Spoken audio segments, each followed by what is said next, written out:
Yes, thank you. Appreciate it.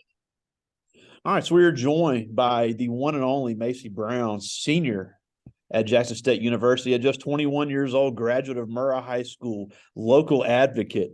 Uh, Actually, a lot of people should be humble, unbelievable piano player, and Yeah. one of the most influential college students in the United States and winner of the College Woman of the Year award.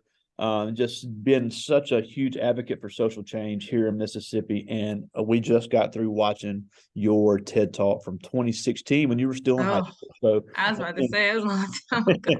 but that was a great message then, and you still continue that same message today. So thank you so much for making some time for us today. We got a room full here with us at Velma Jackson High School, and we're recording this and actually Kara Drain's class is actually on with us live as well. And we're recording Okay. this for our friends at Madison Central, Ridgeland High School, Germantown High School, the Academic Options Center, and our YouTube channel. So thank you again for taking some time Yeah. today. Now, before we jump into it, talk a little bit about, you started out at Jim Hill, went to Murrah, graduated during COVID, where originally Yeah. studied NCA&T, and now you're at Jackson State. So talk a little bit about that process because it threw a lot of Yeah. people for a loop. Yes. I mean, it is the past, I would say the past 4 or 5 years have been absolutely insane. Like there has just been so much I could have never predicted or thought about that has happened. Like you said, went to Bailey APEC, went to Jim Hill my freshman year, ended up switching over to APEC in 10th grade. So I went to Murrah. Got to senior year, bought a prom dress, went for spring break, never came back. So the whole COVID thing, that was crazy. I started off at North Carolina A&T my freshman year, then ended up transferring to Jackson State, where I still am at today. I'm a political science major. What else can I think about that? I mean, yeah, Jackson State has been it's been an excellent choice. I love it there. I love my classmates, love my professors. So for any of you who are thinking about where to go to school, Jackson State is definitely a great option. And it's relatively inexpensive compared to a lot of other schools. And I'm sure if you factor in, and we give out scholarships, you don't need like a 35 on the ACT to get a full ride. I think it may be a 26, which I'm sure a lot of you are not far from. So just also think about that. Or if you want to go the community college route, if you keep, I think, a 3.0 or 3.5, you can get free tuition at any Mississippi university. So definitely look into that too. There are a lot of avenues to make school cheaper. So please, please, please don't go into debt if you don't have to. Yeah, and one thing about Jackson State and any other HBCU is that one thing I always say, and I heard the president of Tougaloo say this, and this is where I got the idea, is that historically black does not mean exclusively black. And Jackson State has one Yeah, of the no, most it diverse doesn't. student populations in the country. As far as Yeah. we'll have some international students that'll see this later. They have a great international student association. There's a Hmm. and there's several white students, more and more white students. Yeah. I So mean, it is. we have literally some of everybody on campus. And when we think about just like historically black, we have a lot of black students who are not from America also. And so that like black people are not a monolith. Not all of them are from America. We have some students from, I mean, other African countries. We have students from the islands. I have a classmate who's from Argentina. I mean, it really, and it gives you, and it gives you a diverse aspect. You're not gonna all, and then also, even if we're talking about diversity, not even just diversity in race, but just we have a lot of out of state students too. So I have classmates from Miami and New Orleans and Chicago and St. Louis, which they also are able to provide a really diverse perspective as well, because our experiences growing up in Mississippi versus you growing up in Miami or Chicago are very, very different. Absolutely. And so you'll get a lot. You get a lot. It's not just you're not just going. People think, oh, you go to Jack State, you going to school with the same people you went to high school with. Like, I rarely see people I went to high school with at school. Like, very rarely. I'm like, oh, I didn't know you were here. Like, we've been going here how long? I've never seen you here before. So it's an experience. Yeah, and another thing is too, and we had a guest earlier this semester that did not live on campus. She went to Jackson State, lived at Yeah, I home don't live on to save campus either. money. Yeah, and Yeah. you had a child when you were 18, precious little Yes. girl. And you don't live on campus, but still, you don't have to live on campus to get the full college experience, and you can save You yourself don't. money. You're not paying for the dorm room, so Talk a little bit about that, because some people think I got to live on campus, I got to get away from home, but Oh my it doesn't gosh, let you you did know. not have to live on campus. You did not have to live on campus, y'all. Like, it's fine not to live on campus. Dorms are not cheap. Dorms are not cheap. I know even in Jackson State it's not as expensive as some other HBCUs. I know dorm rooms are. People feel like they're missing out by not staying on campus, or like they're not being in the mix and stuff, but like, y'all, it's not like, it's fine, like it's cool, but it's not. Just calm down. It's okay to not live on campus. You'll still make friends. Like, being a commuter, yeah, it's slightly hard to make friends, because you do have people who like see each other every second of the day because they live together or they're in the same halls. They have to see each other all the time. But living off campus is not as bad as people make it. And it's nice to have that flexibility, especially if you're able to commute, your own vehicle to get things done, on your own time. So I don't mind it. I don't mind it at all. Yeah, and also, unfortunately, and we'll talk about the water crisis more in a minute, because I know you've been very involved in that. But when the water crisis was going on in Jackson, Jackson State was hit hard by that. So Yeah. students they were having to go to hotels to take showers, and or go to the Hmm. YMCA, in Flowood, things like that, just to be able to bathe and have flushing toilets, which obviously was not fun. So being a Yeah. commuter in those situations definitely had its advantages. Unfortunately, with the infrastructure. Yeah. Like, especially because, like, again, I said we have so many students who are not from here, so it's not as easy as like, okay, I'm just gonna go to my cousin's house in Flowood, I'm gonna go to my grandma's house in Madison or Rankin County and go take a shower. You have people, again, who are thousands of miles away from home. And so, the university, we had to bring in portable showers. People don't like to use portable toilets, so of course people don't like to use portable showers. But I mean, it was just a part of our reality. The university made sure that, students who were in dorms, there was, I think we may have had overstock of water. Like, we had so much water on campus. So that was the good thing. So nobody went without. But of course, it's very stressful because you don't realize just how much you need water until you don't have it, or pressure is just very, very low. And so that was definitely, I mean, and that's why I think it's so important, for young people, especially Jackson State students, to be involved in what's going on, because it directly affects us as well, which is why I tell even out of state students now, and you can be registered to vote in two different states. A lot of people don't know that. You can be registered at the same time in two different places. So in the same way that you want to vote at home, if this is your home for the next 4 years, you should probably be voting here too, because it directly affects you and your experience as a student. We're Um, definitely gonna get to voting in a second. Don't worry about it. yes. That will not be passed over. Um, Yes. Now, and before we get into what you've done while you're in college, you were making a huge name for yourself in high school. You literally could have gone to pretty much any college in America. You were making Yeah. national headlines in high school. Unbelievable ACT score, unbelievable GPA. What made you go the HBCU route? Because I hear a lot of students say, look, I went to a black school. I've been around black people my whole life. I want to experience something different. And that's fine. We had Kimberly Campbell yesterday, went to Yeah. Mississippi State, went to Auburn, went to Ole Miss, and she had nothing but great things to say about it. But there's definitely pros and cons to both situations. And people need to go what fits them best and what fits their financial needs and what fits their Right. academic needs. But it's important to understand clearly what both can offer. And you were dead Yeah. set on the HBCU route, which is amazing. So talk about why you chose that route. Well, I think for me, my grandmother went to an HBCU. My mom went to HBCU. My dad went to an HBCU. My aunt went to HBCU. My first cousin went to HBCU. It's kind of a family tradition, and all of those except my first cousin went to Jackson State. My cousin went to Howard. It's just been something that I was just brought up on. I've been going to Jackson State football games since I was 2 years old, since I was able to like walk and get going. It's a culture that you really grow around and you just love it. Like, it's just a culture that just can't be replicated anywhere else. Like, I've been to SEC football games, I've been to professional. It's just not the same. It's not the same. And just, it's nothing like being around a bunch of educated, motivated people who look like you. And I know people are like, oh, I went to a black school. I've always gone to schools that are higher 95% black my entire life.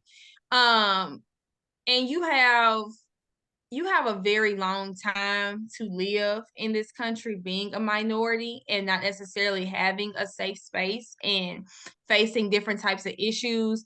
Why not just go one more place? You have a little more time where it is like a safe space for you. You're around people who look like you. You're around people who understand what you're going through and what's going on. I think there's really beauty in that. And people like to use it like, oh, you just are in an echo chamber, just people who think like you and look like you. I want to be like, you have, again, you have all of your life to go through that. You have all of your life to go through that. It's okay to like bask in that reality of just being around people who look like you know, whatever the case may be. But also, like, I don't like the HBCU versus PWI debate because, again, like, as long as we're all getting degrees, like, Absolutely. it's just not that deep. Like, I have friends like who go to Mississippi State. I have friends who I graduate from Redwood who go to Mississippi State. They love it. Like, when I tell you they love it, like, they have a time, and that works for them, especially for certain career paths. Like, I had a friend from high school. She wanted to be a chemical engineer. Of course, she went to Mississippi State. It's like an engineering hub. Like, Yeah. you know, it just makes sense for a lot of people. And so, again, and she had to come out of nothing, out of pocket. They were actually paying her every Wow. semester to go to school. And so you have to, again, do what's best for you. Go to the schools that have the best programs for what you want to do. Sometimes it's going to be an HBCU, sometimes it's going to be a PWI. At the end of the day, you have to make the decision that's best for you. And also, don't fall into, because there were a few different schools, you know, who have like the top names and the prestige around them, the Ivy Leagues, the Georgetowns, American, whatever the case may be, you know, and it sounds good on paper to go to those schools and be around, you know, that type of crowd. But if you're walking out of those schools with $150,000 in debt, you're already starting at a disadvantage. Like, was it worth it? Yeah. Because at the end of the day, when you get in the workplace and when it comes down to those opportunities and experiences, it's going to be about who you are and what you bring to the table, not necessarily where you went to school. Yeah, and Because in some cases, the license you have, because yeah, somebody hiring nurses, they don't care if you went to Hines or you went to Mississippi College. Now, I'm not knocking Mississippi College nursing because it's yeah, a nursing program, but you know, you're you still got to gonna be working on the same exactly. You're going hall. to be getting You paid work the on the exact same same amount. hall. So again, you have to weigh the pros and cons of that. So that is a great point. Yeah, and like I said, I'll be in DC in 2 weeks with three other Jackson State political science students. We'll be at the National Pi Sigma Alpha, which is the National Political Science Honor Society. We'll be up there presenting research with students from Penn State and Princeton and all the things. You know, we're coming as students from Jackson State because our proposals were accepted and we're still able to compete. And we'll, you know, we're one of the very few HBCUs actually will be at that conference presenting research. And so, you know, it's not about necessarily where you are and what you make of it, because there Absolutely. are opportunities everywhere. Yeah, and then and also, you know, coming out of high school, you know, again, you had a great ACT, great GPA. And, you know, there's so many negative stereotypes in Jackson Public Schools, and some of them are true, but some of them are Yeah. completely false.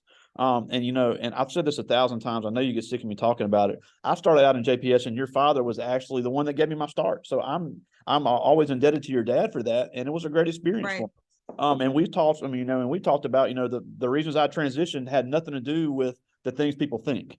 You know, there's a lot of potential there, but you know, these kids here in Madison County have some advantages that maybe other kids don't, and they need to realize Yeah. that. But how important is it to understand that once you get out of high school and you get to college, it's a lot more competitive. You know, you may have been able to squeak by in high school. Once you get to college, Yeah. you know, it's a whole different ballgame. Yeah. Definitely.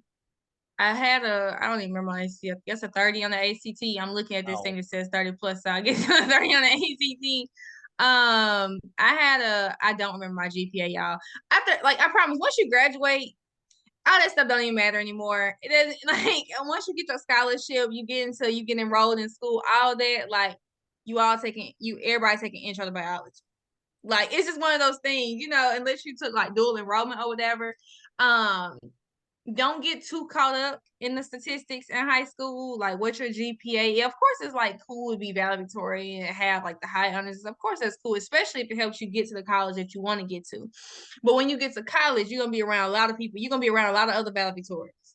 Yep. You're going to be around a lot of other 4.0 students. You're going to be around a lot of other student body vice presidents and presidents and stuff. And so you can't get just too wrapped in all of that because again, I'm a senior in college and I don't remember any of that. Like I don't even like I had to fill out a form. It was like, what were you involved in high school? And I was stuck because I Wow. was like, wow, it's been so long since I've had to like think about what I was involved in high school because it just doesn't matter after so long. And so don't get like too wrapped up and feeling like you have to be involved in everything.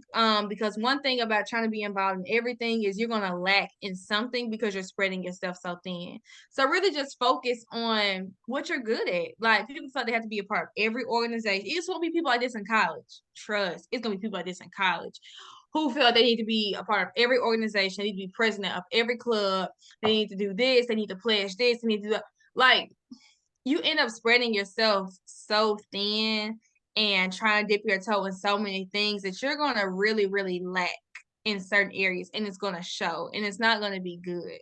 Pick 2 or 3 organizations that you're really interested in, want to be indebted in and be present because also being in college organizations is very time consuming. I'm only in like 2 and you have meetings, you have things you got to write to get approved, it's a lot.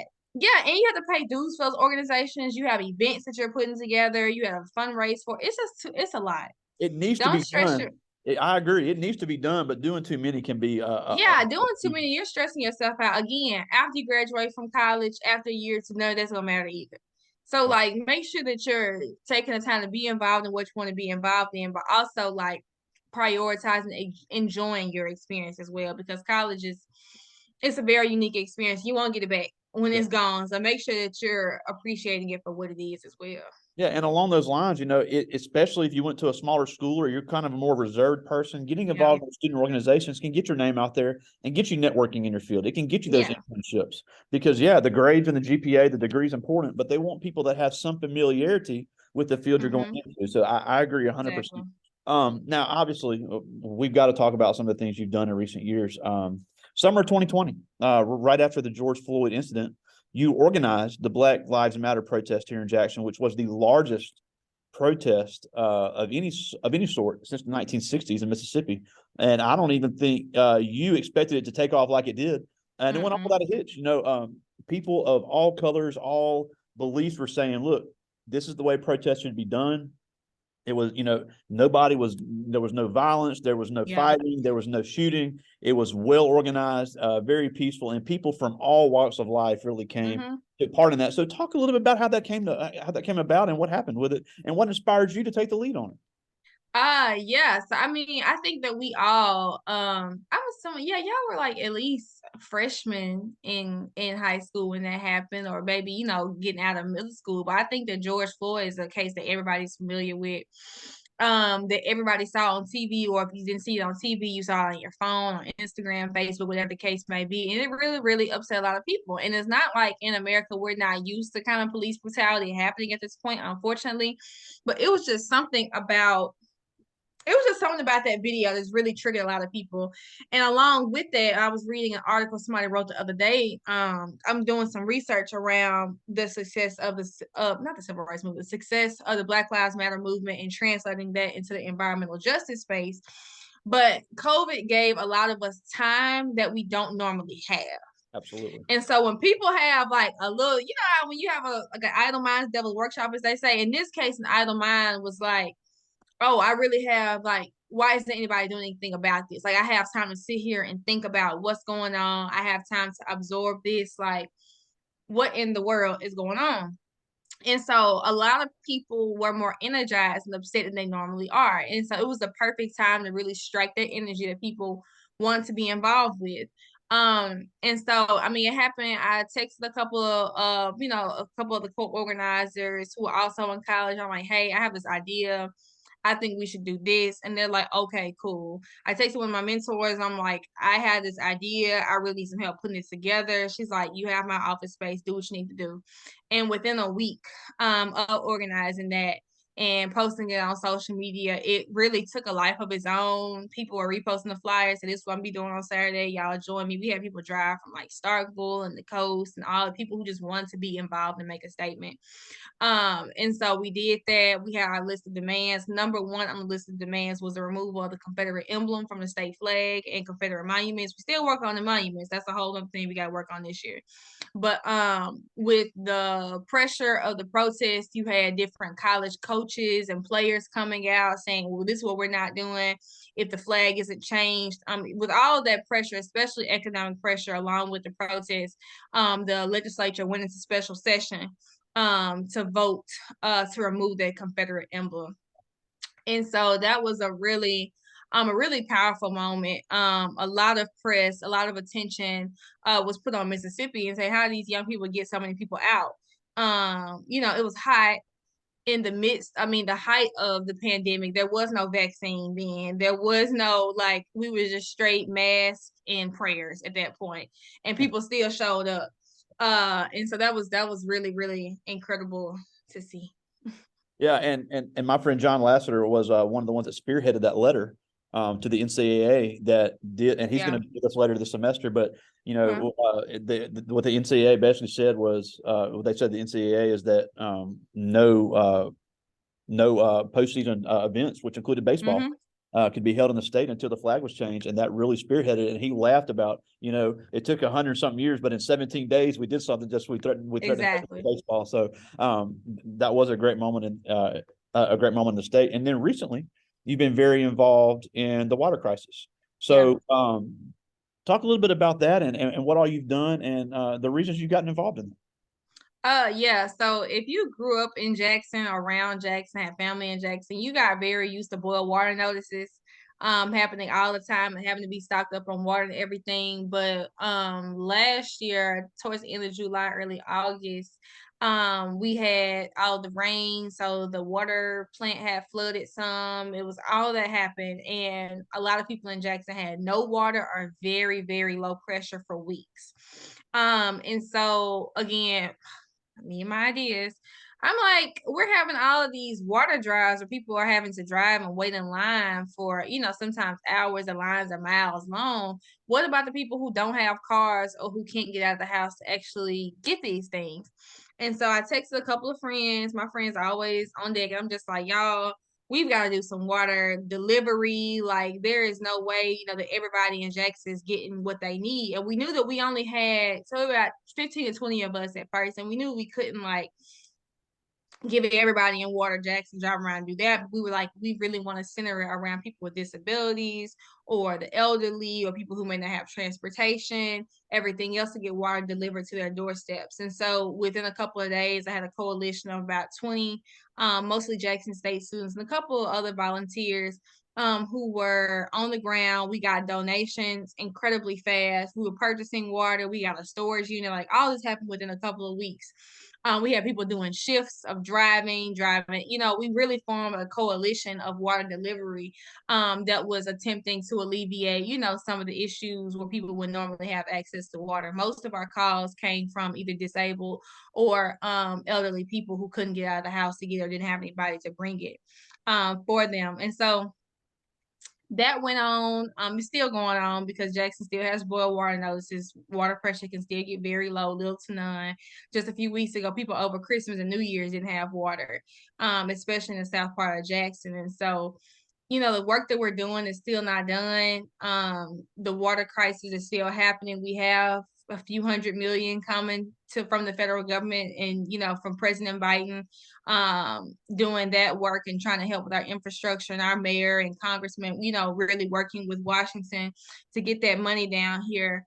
But we're also seeing a kind of hostile takeover attempt of Jackson right now in regards to our water system and police force and everything. And so it's a lot going on, y'all. Y'all really have to stay aware because it's a lot going on, especially Yeah, in Jackson right now. and that's a great segue into what I want to talk about next, because one of the things that upsets me is that when young people don't care about things.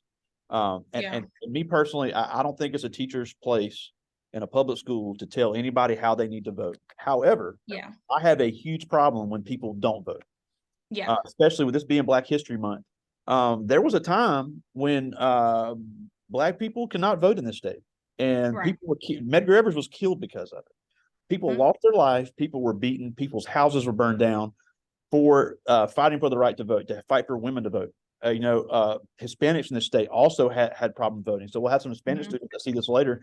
They're a huge part of this as well. So, I hear people say, well, I'm just going to vote for president. Well, the president's important, but it doesn't affect our everyday life.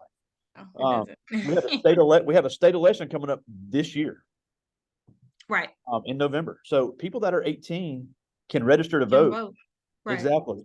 And again, it's never been my place to tell people what they need to do, but I have a huge problem when people are so apathetic. They complain about things. They say things need to do this, things need to do that, but they haven't voted for anybody, and they're not informed on the issues, and they haven't made a statement on the issues. Like you said in your TED talk, which I think is so great. We don't have to agree on everything, but we got to work together. Yeah. So there's not a single person alive that I agree with every single issue on, but I can work with anybody because of knowing the importance of the issues and knowing what needs to be done. You had people of all political beliefs get behind you in the Black Lives Matter march because it came down to let's work together so we can fix this. You had people of all backgrounds on the water crisis because one Right. thing that some of the people of Jackson City Council has said, like, look, this isn't just affecting, even though it is a predominantly Black city, this is affecting Right. it's affecting everybody. So the fighting and the extremism isn't going to get anywhere. It takes Mm-mm. people getting in there, having their voice heard, and electing people that are going to listen to everyone. And Exactly. yeah, and again, people need to decide who they want to do, but not deciding anything is where I have a huge problem. Exactly. I always say I'm not gonna get this quote exactly right, but when you say neutral or when you don't do anything or when you don't say anything, you are taking the side of the oppressor every time. And so when you're like, oh, I hear a lot, oh my gosh, I hear this so much. Young people say, well, especially during the election when it was, Trump and Biden, it was down to, or even when it was Trump and Secretary Clinton, oh, we're just choosing the lesser of two evils. I'm just not gonna vote at all. They both bad. I'm just not gonna vote at all. Every like not vote was like a vote for the worst option. If you say there are two evils, you are always voting for the worst option because one thing about the side that you may not agree with is that they are going to get out and vote. They're going to vote every single time. Every time it's such a lazy argument to say, well, I don't like neither one of them, so I'm just not going to say anything. What does that do for anybody? That doesn't do anything for anybody. And again, we complain about what's wrong, what's going on. If there's no resistance, why would they ever stop? Yeah. If we're never voting against them, why would they ever stop? We're never saying anything. We're never speaking out. If you thinking that it's in vain, I'm reading a book right now, and she talks about freedom is a constant struggle. It's a constant fight. There's never going to be a point in time where we could just say, hey, the job is done. We have freedom, justice for everybody. We don't need to fight about anything anymore. There's never going to be a point that happens. Freedom is a constant struggle.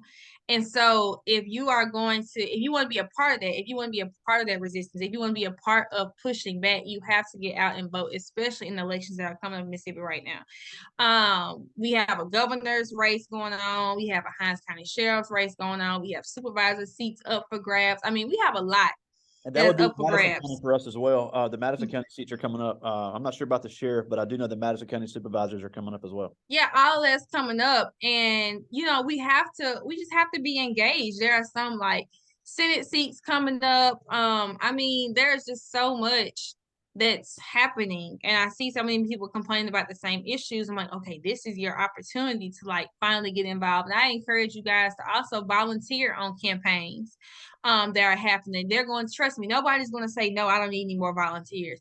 Everybody wants volunteers. And I And don't that care is really. great on a resume. Yeah, and I don't care who you volunteer for.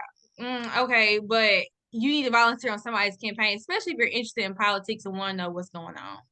Yeah, and again, that goes back to networking. If you get Yeah, to rub shoulders with some, even if they don't win, rubbing shoulders yeah, with somebody that's running for office can get you in contact with somebody that could be in your field. exactly. When I was living in Tennessee, I volunteered on a city council campaign. And she wound up winning. But I was able to meet who's now the mayor of Clarksville, Tennessee. I never would have done that if I Right. had not done that when I was 26 years old. So Right. there's a lot of great opportunities in that. But especially with this being Black History Month, I just think that's so important for Yeah. especially these young Black kids to understand that that right has not always been there. And one thing, and before I get to these questions, one thing, uh, Supreme Court Justice Jim Kitchens told our kids one time that, and he's an old white man, he's in his 80s, but he said when he was growing up in Copiah County that the clerk would say he was closed to keep Black people from voting. And then he said, if Hmm. you go in there now and you don't vote, you're spitting on the grave of Medgar Evers. Now, I was never going to get that extreme, but that's coming from an elected official saying that. So I think Hmm. that's important to remember. But I do have some questions, and these are all juniors. Okay.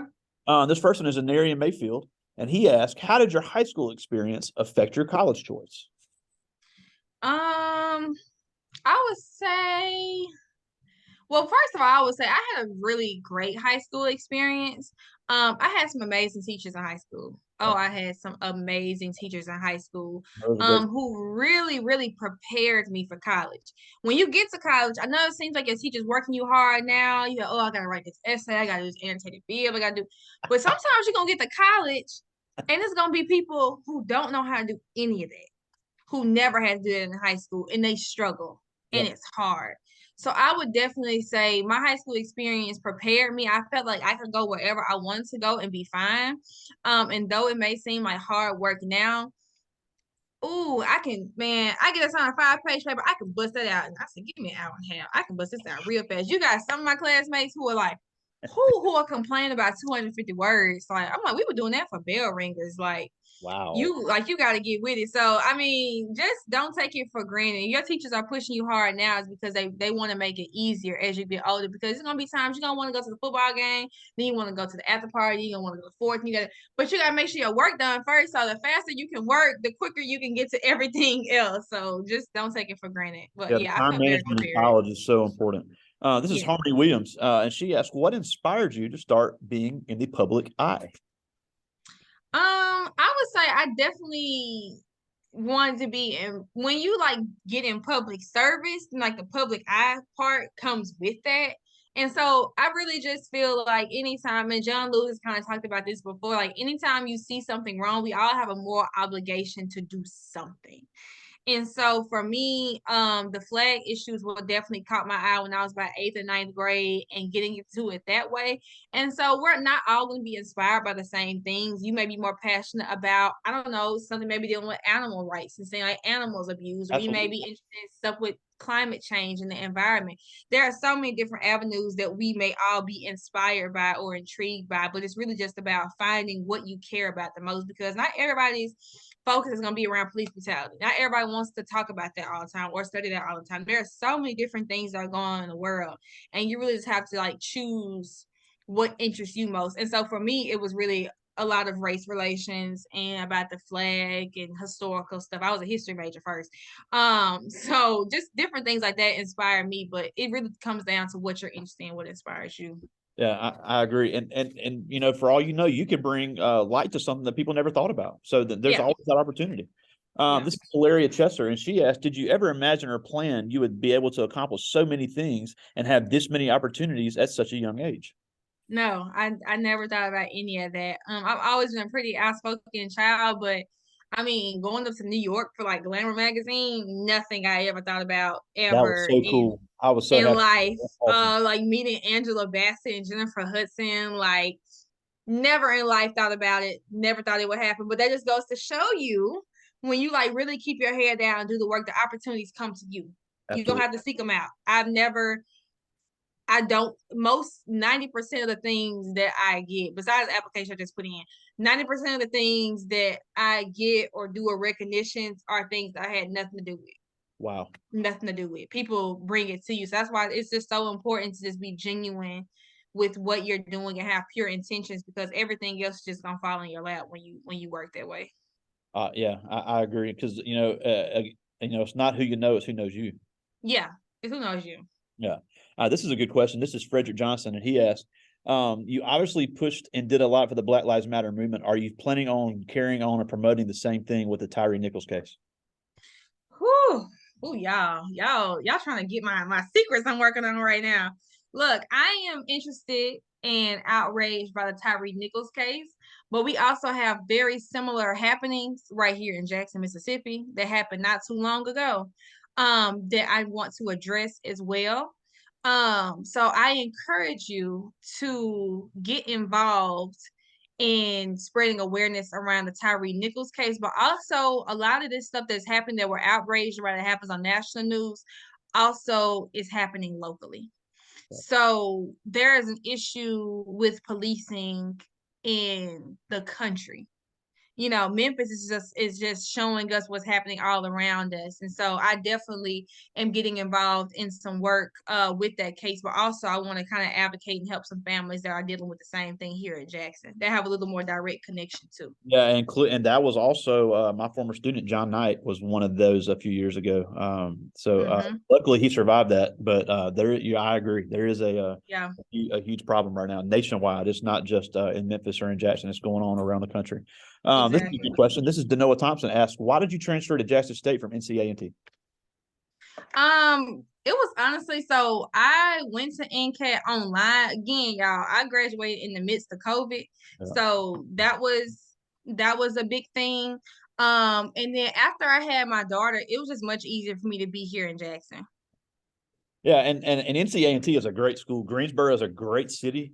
So for anybody interested in going to HBCU outside of Yeah, Mississippi, NCA&T is a fantastic. yeah. A&T, it's just big, like it's really big. So if you don't mind being it's the largest HBCU in the nation. Yeah. So there's a huge population. The campus is huge. Sometimes takes you from one side of the campus to the other like 20, 30 minutes. So if that's your vibe, I say go for it. I'm a swag girl. I love the swag. It's different from the MEAC, but we're superior to the MEAC. But any HBCU, I let it slide. Yeah, and again, and it's also in a big city like Greensboro. Greensboro is a great place to live. So it's definitely not a knock on NCA&T at all. They are a Yeah. great university. This is my last one from the students. This is Carl Wilson. And he asked, what would you say is the best thing to do to deal with a transition from high school to college? Um, it's hard. I'm gonna just say it is hard. It's hard transition from high school to college. You're gonna have, of course, you have professors in college that care about you and want you to succeed as well. But in high school, you definitely have more of a you're going to develop personal relationships with your professors in college, but you definitely have such a close relationship with your teachers in high school. They'll let you kind of slide with some stuff. They're a little more lenient. They'll curb your grades. They want you, that type of thing. And so getting to college where sometimes you may be one of over 100 students that your teacher may have, or you may be in a room with like 50 other kids, and it may not be as much of a personal relationship. Sometimes that could be a very hard transition for people, especially if they're coming from smaller, more rural communities where it wasn't as many of them. But I would definitely say pray, be patient with yourself, understand you might not, you may be a 4.0 student in high school, but you may not necessarily be a 4.0 student in college, and that's okay too, as long as you're trying your best. So it's really just about pacing yourself. Don't overextend yourself freshman year. Don't feel like you have to join every single club or show up to every single event. A lot of people mess themselves up that way. Or sometimes people get to college campuses, they didn't have freedom in high school, they get the wild. And I know a lot of people who done lost their scholarships and then ended up in a lot of situations because they felt they had to go to every single party that the Noops was having, or the AK's having this party over here. So I got to show up here, and then I got to go to the football game, and I got to go to the after party that they're having. It's like there are going to be so many parties and so many opportunities for you to be outside during college. So don't feel like you have to overextend. You don't have to be present at everything because nobody's going to notice if you're not there anyway. So I just say, just pace yourself, pray, study, get good, develop good habits freshman year, because they're going to carry those same habits going to carry on throughout the next years. And the freshman 100 class is not going to be they're not going to be the same as those 400 level classes that you'll be taking later on. So yeah, and I'm gonna put my like social media Oh, in sure. that thing if they want to like follow me and like DM me and stuff. Yeah. Now and um talk along the same lines, and we're almost out of time, but along the same lines, and the kids get so sick of me telling this, but it's true. because you talked about, you no matter where you went to high school, and a lot of times in college, you're a little fish in a big pond. I was in a Yeah. class at Southern Miss that had 300 people in it. A guy was in the class with me I had literally known my entire life, and I did not know he was in there until the last day. So it is Yeah. that easy to get lost in the shuffle. Now, luckily, it wasn't a real difficult class, but that's a resource I could have had if I'd have paid attention. Yeah. So, but again, and I have your Instagram up on the screen, and you are Okay. a great social media follower, just doing so much. But again, we're almost Yeah. out of time, and we thank you so much as always for joining us. But again, it's Black History Month, and you are just doing so much, not just for the Black community, but for the young people community here in Yeah. Mississippi. And you're not much older than these kids. We got No, I'm not. 18 Y'all year could olds be like here, my siblings. 21. We're not that far apart. And you've grown up in Mississippi. You've Yeah. been here, but yet you've done some incredible things that shows what is possible for young people that put forth the effort. So Exactly. even now, and obviously everybody's not like you and me and comfortable being in front of a camera and speaking, but they can still make a difference. So what can they do now as 16, 17, 18-year olds to make that difference? I would say really right now, again, a great step and how I met a lot of people is volunteering on campaigns, meeting people. Um, what else can you do, especially 16, 17, 18? It's a lot of organizations around here. You got the organization I work for, the ACLU of Mississippi, Southern Poverty Law Center, Operation Shoestring, and I'll send Mr. Pike all of these organizations who are always needing young volunteers to help them table at events, to come and help make copies and file stuff, be with the executive director. It's so many, and then there are also some internships I also sent him as well that are good opportunities to get involved in some of what's going on. Also, just like if you see young people like myself, like I answer 99% of my DMs except the creepy ones. But I understand I reply back to all of my DMs. And if you need help or you want to like come along with me and like help deliver water or meet some of the people if I go to different meetings and stuff, I have a lot of people who are like, oh, keep my mentor and stuff. I'm like, I am not the best mentor in the world because I have so much going on and I want to give you attention. But when I have stuff going on, you are more than welcome to ride with me. And so just different stuff like that.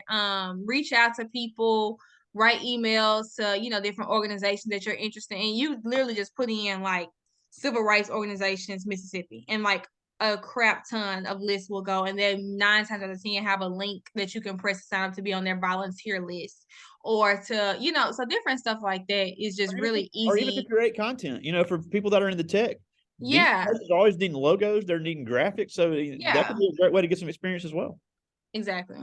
Well, again, thank you so much for fitting us in your busy schedule. I know you got a lot going on, and please give your dad my best. Yes, I It's will. such a huge part of my career. And again, thank you so much for all you do and for the message you give. And again, Maisie Brown, right here in Jackson, Mississippi, one of the most influential college students in the state of Mississippi right now. Thank you. Make sure y'all follow me on Instagram so I can follow y'all back. All right. I think they're doing it right now. Thank you so much, my friend. Talk to you All soon. right. Thank you. No problem. Bye, y'all.